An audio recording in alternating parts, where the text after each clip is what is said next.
ನಮಸ್ಕಾರ. ನಾನು CP ರಂಗನಾಥ್. ಪ್ರೀತಿ ಮಕ್ಕಳೇ, ನೀತಿಕತೆ ಸಂಖ್ಯೆ 259. ಇವತ್ತಿನ ಕತೆ ರಾಜ ಧರ್ಮಪಾಲ. ಹಿಂದೆ ತಕ್ಷಶಿಲಾ ರಾಜ್ಯವನ್ನು ಧರ್ಮಪಾಲ ಅನ್ನೋದವರೇ ಆಳ್ತಾ ಇದ್ದ. ಅವನ ಹೆಸರಿಗೆ ತಕ್ಕ ಹಾಗೆ ಧರ್ಮಾತ್ಮ. ಅವನು ಬುದ್ಧನ ಪರಮ ಭಕ್ತ. ಅವನು ಬೌದ್ಧ ಧರ್ಮವನ್ನು ಪಾಲಿಸ್ತಾ ಇದ್ದ. ಜೊತೆಗೆ ಎಲ್ಲ ಧರ್ಮವನ್ನು ಸಹಿತ ಸಮಾನವಾಗಿಕೊಂಡು ಗೌರವಿಸ್ತಿದ್ದ. ಜನ ನೆಮ್ಮದಿಯಾಗಿ ತಕ್ಷಶಿಲಾ ರಾಜ್ಯದಲ್ಲಿ ಬಾಳ್ತಾ ಇದ್ದರು. ಈ ರಾಜ್ಯದಲ್ಲಿ ಏನಾಗಿದೆ, ಸೋಮದತ್ತ ಅಂತ ಒಬ್ಬ ವರ್ತಕ. ಅವನು ವೈದಿಕ ಧರ್ಮದ ಅನುಯಾಯಿ. ಅವನು ತನ್ನ ಧರ್ಮದ ಬಗ್ಗೆ ಅಭಿಮಾನ ಇದ್ದವನು, ಸಜ್ಜನ, ಮೋಸ ವಂಚನೆ ಇಲ್ಲ. ಸಂಸಾರ ಮಾಡಿಕೊಂಡು ರತ್ನದತ್ತ ಅಂತ ಒಬ್ಬ ಮಗ ಇದ್ದಾನೆ. ಅವನು ಪ್ರಾಯಕ್ಕೆ ಬಂದಿದ್ದಾನೆ. ಅವನಿಗೂ ಮದುವೆ ಮಾಡಿ ಅವನಿಗೂ ವ್ಯವಹಾರಕ್ಕೆ ಬೇರೆ ಒಂದು ವ್ಯವಸ್ಥೆ ಮಾಡಿದ್ದಾನೆ. ಹೀಗಿದ್ದಾಗ ಸುಖದಿಂದ ಬಾಳ್ತಾ ಇದ್ದ. ಆದರೆ ಇದ್ದಕ್ಕಿದ್ದಾಗ ಏನಾಗ್ಬಿಡ್ತು, ಅವನಿಗೆ ಸುತ್ತಲೂ ಎಲ್ಲ ಕಡೆಗೂ ಸಹಿತ ತಕ್ಷಶಿಲಾ ರಾಜ್ಯದಲ್ಲಿ ವೈದಿಕ ಧರ್ಮದ ಜೊತೆಗೆ ಬೌದ್ಧ ಧರ್ಮವನ್ನು ನೋಡ್ತಾ ಇದ್ದ. ಅವನಿಗೆ ಯಾಕೋ ಬೌದ್ಧ ಧರ್ಮದ ಬಗ್ಗೆ ಅಪಾರ ಪ್ರೀತಿ ಬೆಳೆದು ಬಿಡ್ತು. ಹಾಗಾಗಿ ಒಂದಿನ ಹೆಂಡತಿ ಮಕ್ಕಳು ಎಷ್ಟು ವಿರೋಧ ಮಾಡಿದ್ರು ಸಹಿತ ಅವನು ಬೌದ್ಧ ಧರ್ಮವನ್ನು ಸ್ವೀಕಾರ ಮಾಡಿಬಿಟ್ಟ. ಮನೆಯಲ್ಲಿ ವಿರೋಧ ಬಂದಿದ್ದರಿಂದ ಆತ ತನ್ನ ಧರ್ಮದ ಆಚರಣೆಗಾಗಿ ಬೇರೆ ಒಂದು ಮನೆ ಮಾಡಿಕೊಂಡು ಪ್ರತ್ಯೇಕವಾಗಿ ವಾಸವಾಗಿದ್ದು ಬಿಟ್ಟ. ಈ ಸೋಮದತ್ತನ ಮಗ ರತ್ನದತ್ತ ಅಮ್ಮನ ಜೊತೆಗೆ ತಾನು ಇನ್ನೊಂದು ಮನೆಯಲ್ಲಿ ಇದ್ದಾನೆ.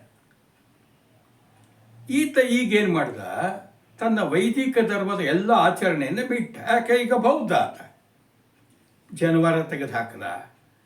ಬೆಳಗ್ಗೆ ಎದ್ದು ಸ್ನಾನ ಮಾಡಿ ಮುದ್ರೆ ಗೆದ್ರೆ ಹೊಡ್ಕೊಳ್ತಿದ್ದಿದ್ದು, ನಾಮ ಹಾಕ್ಕೊಳ್ತಿದ್ದೆಲ್ಲ ಬಿಟ್ಟ.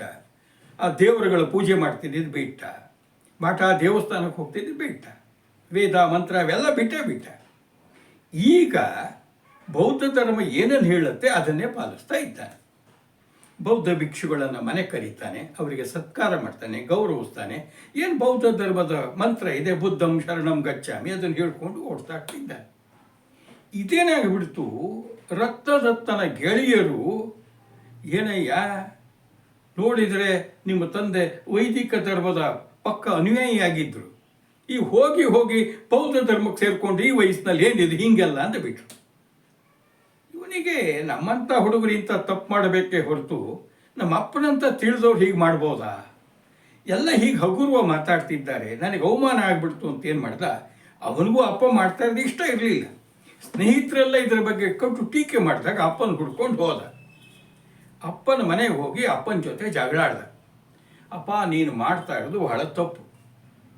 ನೋಡು, ನಾನು ಕಂಡುಬಿಟ್ಟ ನನ್ನ ತಿಳುವಳಿಕೆ ಬಂದಾಗ ನನಗೆ ಉಪನಯನ ಮಾಡಿದಿ, ದೇವರು ದಿಂಡ್ರು ಅಂತ ಹೇಳ್ಕೊಟ್ಟು, ಪೂಜೆ ಪುನಸ್ಕಾರ ಹೇಳ್ಕೊಟ್ಟು, ಈಗ ಎಲ್ಲ ನೀನೇ ಬಿಟ್ಟು ಈಗ ಯಾವುದೋ ಬೇರೆ ಧರ್ಮ ಹಿಡ್ಕೊಂಡು ಕೂತಿದ್ದೀಯ.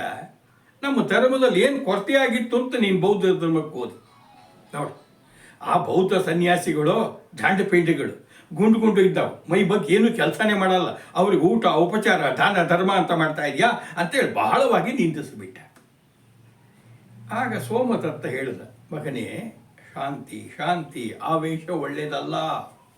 ನೋಡು, ನಮ್ಮ ವೈದಿಕ ಧರ್ಮ ಕೀಳು ಕಡಿಮೆ ಅಂಥೇಳಿ ಅಲ್ಲ, ಬೌದ್ಧ ಧರ್ಮ ಹೆಚ್ಚು ಅಂತನೂ ಅಲ್ಲ.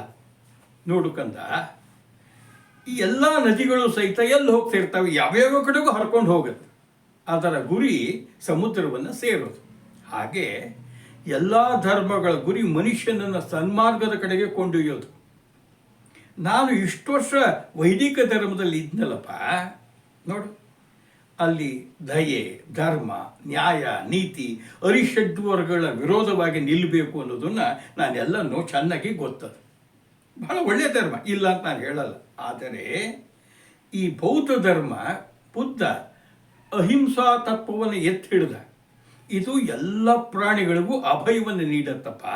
ನನಗಿದು ಇಷ್ಟ ಆಗಿದೆ, ನಾನು ಪಾಲಿಸ್ತಾ ಇದ್ದೀನಿ, ನನ್ನ ಪಾಡಿಗೆ ನಾನು ಬಿಟ್ಟು ಬಿಡು ಅಂದರೂ ಸಹಿತ ಇವನು ಮತ್ತೊಂದಿಷ್ಟೆಲ್ಲ ಬೌದ್ಧ ಸನ್ಯಾಸಿಗಳಿಗೆ, ಈ ಅಪ್ಪನಿಗೆ ಎಲ್ಲ ಸೇರಿಸಿ ಬೈದು ಬಿಟ್ಟ.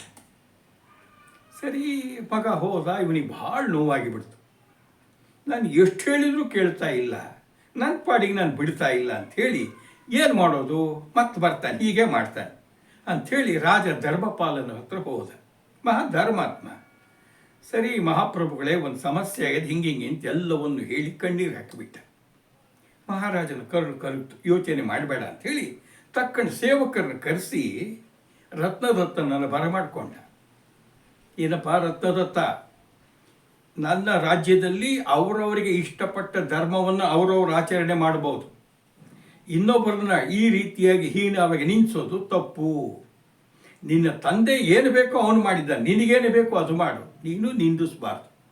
ಮತ್ತೆ ಏನು ಮಾಡಿದೆ, ನಮ್ಮ ಬೌದ್ಧ ಭಿಕ್ಷುಗಳನ್ನು, ಬೌದ್ಧ ಸನ್ಯಾಸಿಗಳನ್ನು ಮೈಗಳ್ರು ಹಾಗೆ ಹೀಗೆ ಪುಕ್ಕಟೆ ತಿಂತಾರೆ ಅಂತೆಲ್ಲ ಆಡ್ಕೊಳ್ತಾ ಇದೆಯಲ್ಲ, ನೋಡು ನೀನು ಮಾಡಿರೋ ಅಪರಾಧಕ್ಕೆ ನಿನಗೆ ನಾನು ಮರಣದಂಡನೆ ಶಿಕ್ಷೆ ವಿಧಿಸ್ತಿದ್ದೀನಿ. ಯಾರಲ್ಲಿ? ಈ ಹುಡುಗನ ತಗೊಂಡೋಗಿ ಶೂಲಕ್ಕೇರಿಸಿ ದಾಖಲೆ ಮಾಡಿಬಿಟ್ಟ. ರಾಜ ನಿಜಕ್ಕೂ ಅವನ ಬಗ್ಗೆ ಕೋಪ ಮಾಡಿಕೊಳ್ಳಲಿಲ್ಲ. ಅನುಭವಿ, ಇವನಿಗೆ ಪಾಠ ಕಲಿಸ್ಬೇಕು, ತಿಳುವಳಿಕೆ ಮೂಡಿಸ್ಬೇಕು ಅಂತೇಳಿ ಹೀಗೆಲ್ಲ ಮಾಡಿದ್ದು. ಸರಿ, ಸೇವಕರು ಬಂದು ನಿಂತುಬಿಟ್ರು. ಆಗ ರತ್ನದತ್ತನ ಅಪ್ಪ ಸೋಮದತ್ತ ರಾಜನಿಗೆ ಕೈ ಮುಗಿದ, ಪ್ರಭುಗಳೇ ಹಾಗೆ ಮಾಡಬೇಡಿ, ನನಗಿರೋನು ಅವನೊಬ್ಬನೇ ಮಗ, ನನಗೇನು ಬೇಕಾದ್ರೂ ಬೈದಿರ್ಬೋದು, ಧರ್ಮಕ್ಕೆ ಬೈದಿರ್ಬೋದು, ಆದರೆ ಇಷ್ಟು ದೊಡ್ಡ ಶಿಕ್ಷೆ ಕೊಡಬೇಡಿ ಅಂತೇಳಿ ಪರಿಪರಿಯಾಗಿ ಬೇಡ್ಕೊಂಡ.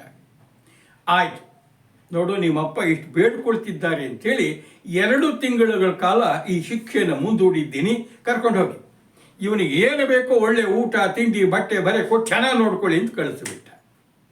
2 ತಿಂಗಳು ಇವನಿಗೆ ಬಂದಿಖಾನೆಯೆಲ್ಲ ಒಂದು ಮನೆಯಲ್ಲಿ ಇಟ್ಟಿದ್ರು, ಎಲ್ಲಿ ಬೇಕೋ ಓಡಾಡ್ಬೋದು, ಹೋಗ್ಬೋದು, ಬರ್ಬೋದು. ಬೆಳಗ್ಗೆ ಎದ್ದಾಗಿಂದ ರಾತ್ರಿ ಮಲಗೋ ತನಕ ಏನು ಹಾಲು, ತುಪ್ಪ, ಚಿರೋಟಿ, ಕೆನೆ, ಮೊಸರು, ದ್ರಾಕ್ಷಿ, ಗೋಡಂಬಿ ಹಾಕಿದ ಬಾದಾಮಿ ಹಾಲು, ಹೋಳಿಗೆ, ಚಿರೋಟಿ ಎಲ್ಲ ಕೊಡ್ತೀವಿ, ತಿನ್ನಿ ಅಂತೇಳಿ ಊಟ ತಿಂಡಿ ಕೊರತೆ ಆಗಬಾರ್ದು ಮಹಾರಾಜ ಹೇಳಿದ್ನಲ್ಲ. ಇವನು ಊಟ ತಿಂಡಿ ಬಿಟ್ಟ, ಏನು ಮಾಡ್ತಾನೇ ಇಲ್ಲ. ಅಪ್ಪನೂ ಹೇಳ್ದ, ಕಂದ ಬೇಡಪ್ಪ, ತಿನ್ನೋ ರುಚಿಯಾಗಿದೆ, ಹಾಗೆಲ್ಲ ಮಾಡಬಾರ್ದು ಅಂತ. ಹೋಗಪ್ಪ, ನನಗೆ ಇನ್ನು 2 ತಿಂಗಳಲ್ಲಿ ಸಾವು ಬರುತ್ತೆ, ಯಾವನಿಗೆ ಬೇಕು ಊಟ ತಿಂಡಿ ಅಂತೇಳಿ ಕೊರಗಕ್ಕೆ ಶುರು ಮಾಡಿಬಿಟ್ಟು. 2 ತಿಂಗಳಾಯಿತು, ತಳ್ಳುಗ ಕೃಷವಾಗಿ ಬಿಟ್ಟಿದ್ದಾನೆ. ಅವನು ರಾಜ್ಯಸಭೆ ಕರ್ಕೊಬಂದು ಹಾಜರು ಮಾಡಿದರು. ರಾಜ ನೋಡ್ದ, ಯಾರಿದು ಗುರ್ತೇ ಸಿಗ್ತಿಲ್ವಲ್ಲ, ನೀನೇನಾ ಅಂಥೇಳಿ. ಹೌದು ಪ್ರಭುಗಳೇ, ನಾನೇ.